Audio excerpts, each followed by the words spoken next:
تو کسی کو اعلیٰ علیین کے مقام پہ پہنچا دے، اور اگر وہ چاہے تو کسی کو اسفل السافلین کے مقام پہ پہنچا دے۔ یہ مقام خوف ہے۔ اور مقام امید کیا ہے؟ فرمایا وَرَجَاهُمْ أَن يُبْقِيَهُمْ وَيَحْفَظَهُمْ عَلَى مَا هُمْ عَلَيْهِ مِنَ الرَّفْعِ، فرمایا اگر وہ چاہے تو اس امید کے ساتھ اس کے ساتھ منسلک ہو کہ وہ انہیں باقی رکھے، ان کی حفاظت کرے اور انہیں ایک خاص مقام پر رفعت، بلندی اور قدر و منزلت عطا فرما دے۔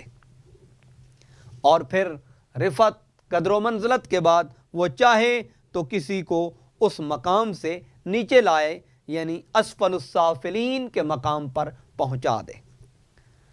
تو یہاں سے جو چیز سامنے آتی ہے وہ یہ کہ بندے کا جو رجوع ہے،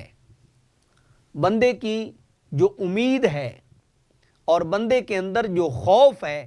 یہ دونوں چیزیں اسی سے وابستہ ہونی چاہیے، یہ دونوں چیزیں اسی سے منسلک ہونی چاہیے۔ ان کا تعلق اللہ تبارک و تعالیٰ کی ذات کے ساتھ ہے۔ جس طرح الایمان بین الخوف والرجاء، ایمان کی جو حقیقی کیفیت ہے وہ بھی یہی ہے کہ ایمان خوف اور رجا، یعنی خوف اور امید کے درمیانی کیفیت کا نام ہے۔ اگر امید وابستہ ہو تو اللہ تبارک و تعالیٰ کی ذات اقدس کے ساتھ ہو، اور اگر خوف ہو تو اسی کی ذات اقدس کا ہو۔ وَلِمَنْ خَافَ مَقَامَ رَبِّهِ جَنَّتَانِ، اس کے لیے اللہ کی بارگاہ سے دو ثمرات ہیں۔ اور امید، لا تقنطوا من رحمت اللہ، آدمی کو کسی صورت میں بھی اس کی رحمت سے مایوس نہیں ہونا چاہیے، لیکن یہ لازم ہے کہ آدمی ظاہری احوال میں مخلوق سے اگر رجوع نہیں کرتا تو اپنے قلبی میلان میں بھی مخلوق کی جانب متوجہ نہیں ہونا چاہیے، بلکہ اپنے خالق اور اپنے مالک کی طرف متوجہ ہونا چاہیے۔ اور جہاں توکل اور اس کے مراتب و مقامات کی بات کی تو وہاں پر آپ نے دو چیزوں کا ذکر کیا بطور خاص، کہ اللہ تبارک و تعالیٰ کی نعمتوں، اس کے انعامات اور اس کی طرف سے جو متعدد انسان کے اوپر عطائیں ہیں، جس طرح وَإِن تَعُدُّوا نِعْمَتَ اللَّهِ لَا تُحْصُوهَا، آدمی اگر اس کی نعمتوں کو شمار کرنا چاہے تو شمار نہیں کر سکتا۔ یہ تو آدمی آفاق کے اندر، زمین کے اوپر، شرق، غرب، شمال، جنوب، زمین کے نیچے، آسمان کی جانب نگاہ اٹھا کے دیکھے اور ان نعمتوں کا شمار کرنا چاہے تو نہیں کر سکتا۔ اور اگر انسان اپنے اندر غور و فکر کرے تو اللہ تعالیٰ نے انسان کے وجود میں جو نعمتیں رکھی ہیں ان کو گننا چاہے تو کما حق ہو ان کا بھی شمار نہیں کر سکتا۔ آنکھ ایک ایسی نعمت ہے جس کا کوئی بدل نہیں، زبان ایسی نعمت ہے جس کا کوئی بدل نہیں، کان ایسی نعمت ہے جس کا کوئی نعم البدل نہیں ہے۔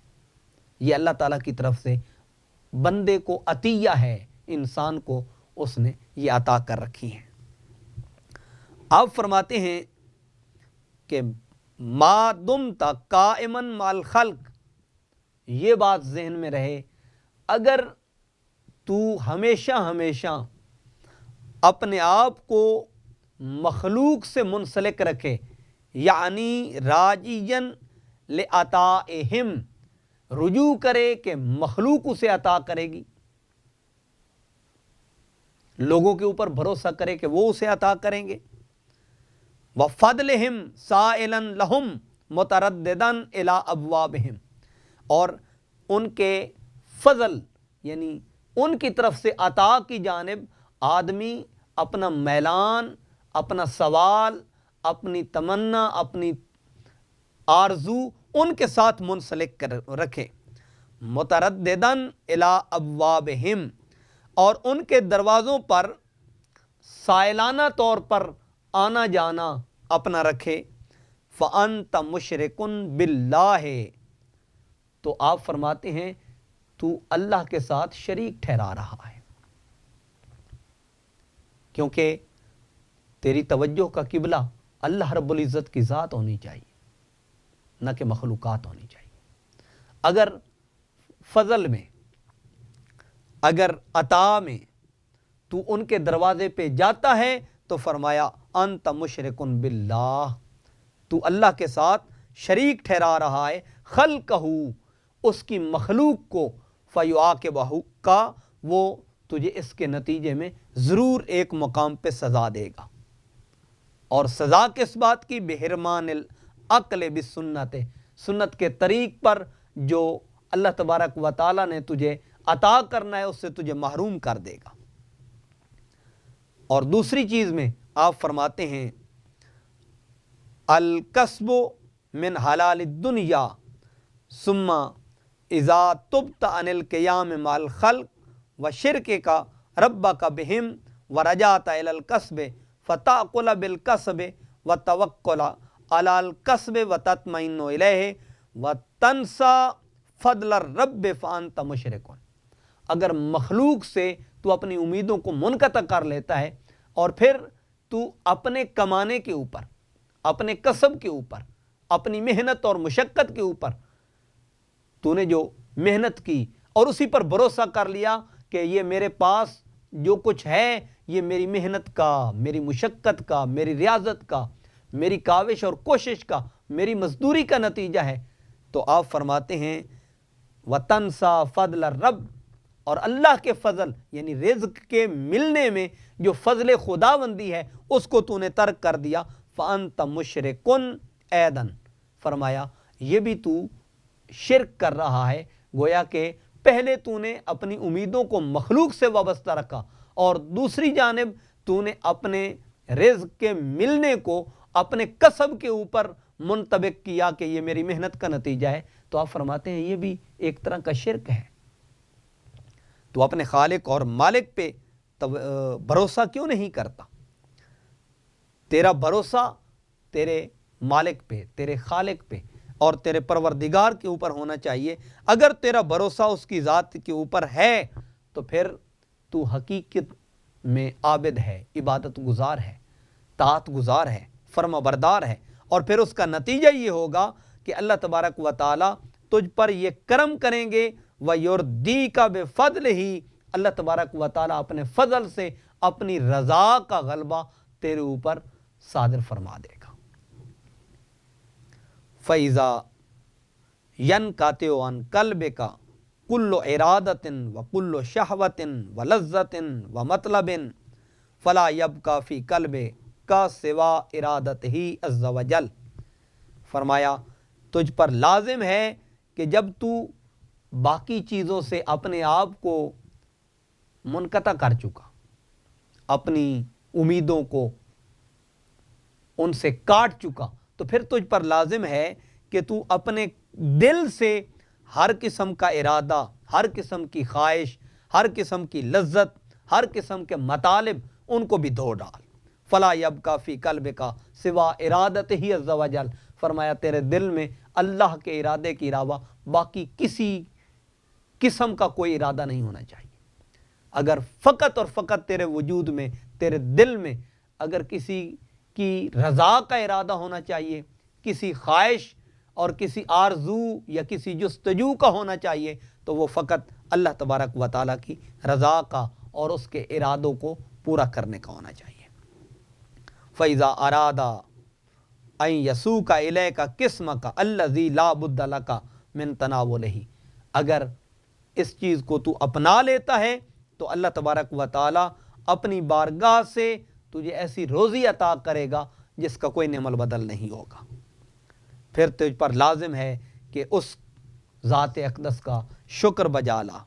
پھر تجھ پر لازم ہے کہ اللہ تبارک و تعالیٰ کی معرفت کو، کہ وہ ہر طرح کا رزق اپنے پاس سے اپنے بندے کو عطا کرتا ہے تو وہ اپنے فضل سے اور اپنے کرم سے۔ یہاں تک کہ یہ تو رزق کی بات ہے، رزق دو طرح کا ہے، آپ فرماتے ہیں ایک جسم کا ہے، اس میں بھی بندے کا رجوع اور رجحان اپنے خالق و مالک کی طرف رہنا چاہیے، اور دوسرا روح کا ہے،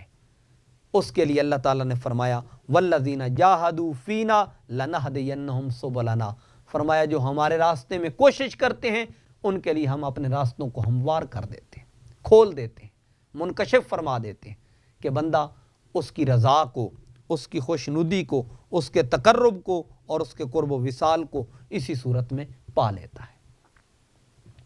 اس میں ایک مثال کے ساتھ عرض کرنا چاہوں گا کہ رزق یہ بندے کے کسب کا نتیجہ نہیں، اللہ کے فضل کا نتیجہ ہے۔ مثال یہ ہے کہ ایک طرف مزدور صبح سے لے کے شام تک محنت اور مشقت کرتا ہے اور شام کو بڑی مشکل سے 800,000 روپیہ لے کے جاتا ہے،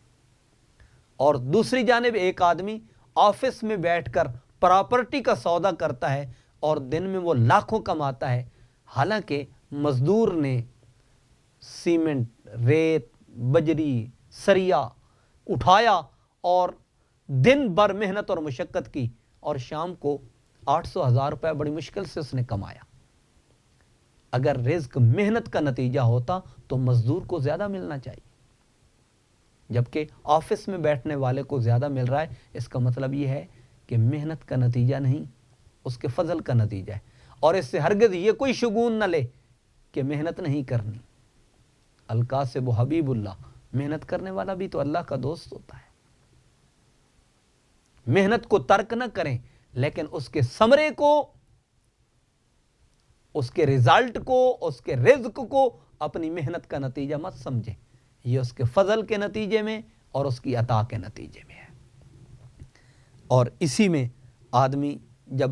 صدق کے اعلیٰ پیمانے پہ جاتا ہے، اعلیٰ معیار تک پہنچتا ہے، تو پھر اللہ تعالیٰ کی طرف سے بندے کو یہ ایک چیز عطا کر دی جاتی ہے، جس طرح آپ فرماتے ہیں قال اللہ تعالیٰ، اللہ تبارک و تعالیٰ نے فرمایا، اور بعض کتب کے اندر یہ موجود ہے، یا ابن آدم انا اللہ لا الہ الا انا، فرمایا ابن آدم میں اللہ ہوں اور کوئی معبود نہیں ہے میرے علاوہ۔ اقولو للشیء کن فیکون، جب میں کسی چیز کو یہ حکم دیتا ہوں، فرماتا ہوں اسے، دو حرف کاف نون کن فیکون، پس وہ ہو جاتا ہے۔ یہ دو حرفوں کی ادائیگی ہے جس کے نتیجے میں جو وہ چاہتا ہے وہ ہو جاتا ہے۔ اطعنی، اللہ نے فرمایا اے ابن آدم تو بھی میری فرمان برداری اختیار کر۔ یا اللہ میں تیری فرمان برداری اختیار کروں گا تو اس کے نتیجے میں مجھے کیا ملے گا؟ فرمایا اجعلو کا، میں تجھے اس درجے پہ پہنچا دوں گا، تقول للشیء کن فیکون، تو بھی اگر کسی چیز کو فرما دے کن تو پس وہ ہو جائے گا، فیکون وہ ہو جائے گا۔ وقد فعل ذالک بکثیر من انبیاء، انبیاء علیہ السلام میں کثیر لوگوں نے یہی کہا، واولیاء، اولیاء کاملین نے بھی یہی کہا، وخواصہ من بنی آدم، اور اولاد آدم میں خاص لوگوں نے بھی یہی کہا۔ جس طرح حضرت عیسیٰ علیہ السلام نے جو ذکر کیا، اللہ تبارک و تعالیٰ نے قرآن کریم کے اندر فرمایا، آپ نے فرمایا کہ میں مٹی کی مورت میں روح کو پھونکتا ہوں، فانفخ فیہ فیکون طیرا باذن اللہ۔ اسی طرح حضور نبی کریم علیہ السلام نے کن ابا ذر، ایک آنے والے شخص کو فرمایا تو وہ وہی ہو گیا۔ اور حضرت سلطان باہو صاحب فرماتے ہیں کن زبان تا میری کن برابر، موڑا کم قلم دہو۔ اور حضور غوث اعظم جیلانی رحمۃ اللہ تعالیٰ علیہ، جن کی یہ تصنیف لطیف ہے، آپ کے تو متعدد واقعات ہیں جن کا تسلسل ہے، جن کا آدمی انکار نہیں کر سکتا۔ اس کا مطلب یہ ہے کہ جب بندہ اللہ کا بن جاتا ہے تو اللہ تعالیٰ اپنی صفات کو اس کے وجود کے اندر اس آدمی کے ساتھ منسلک کر دیتا ہے، یہاں تک کہ اس کے وجود میں اس کی زبان کو یہ تصرف مل جاتا ہے کہ اگر وہ کن کہے تو اللہ تعالیٰ کی توفیق سے وہ کن ادا کرتا ہے، فیکون ادھر وہ ہو جاتا ہے۔ اللہ تبارک و تعالیٰ خوف میں، امید میں، ترک میں، توکل میں اللہ تبارک و تعالیٰ اپنی ذات کے ساتھ ہمیں منسلک رکھے، اور حقیقی معنوں میں ہماری امیدیں بھی اسی کے ساتھ وابستہ ہوں، اور ہمارا بھروسہ بھی اسی سے منسلک رہے، تاکہ کامیابی ہمارا مقدر بنے۔ وما توفیقی الا باللہ۔